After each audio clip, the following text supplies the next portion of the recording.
Hello, this is USA News Today. Breaking news is.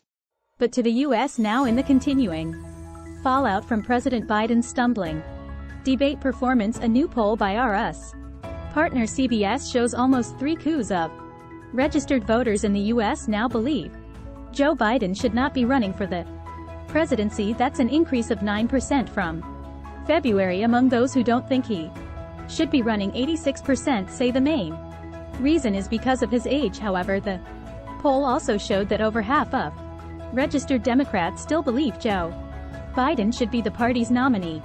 We're also closely watching today the justices at the Supreme Court who will decide. This is the final day before their annual summer recess whether Donald Trump has immunity from the most serious criminal charges against him, the federal indictment for trying to subvert the 2020 election and stay in power. It will be the first time the High Court weighs in on whether a president can be criminally prosecuted for actions he took while in office. Here are 3 scenarios for what the Supreme Court might do that might throw out the indictment and rule that Trump is totally immune, allow the case to proceed towards trial, and reject Trump's immunity bid, partial immunity, or some other middle ground. So this is something we're watching very closely in the next few hours. Jan Crawford is chief legal correspondent for CBS News and explain to me some of the implications. Just incredible, the stakes in this case.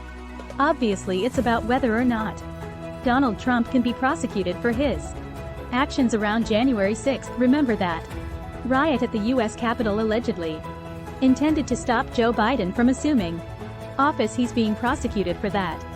He's arguing he can't be prosecuted. He was a sitting president. He was still in office, and he says sitting presidents under the U.S. Constitution are immune, absolutely immune from prosecution. He lost that argument, a lower court, and I think he's going to lose that argument here later this morning. I think the justices, based on what they suggested at arguments in April, appear to be trying to find some kind of middle ground where there is some kind of immunity for sitting presidents, but not this kind of sweeping immunity that Donald Trump is arguing if they do reach.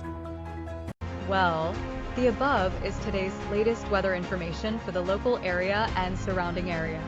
Thank you so much for watching, and I look forward to seeing you in the next installment.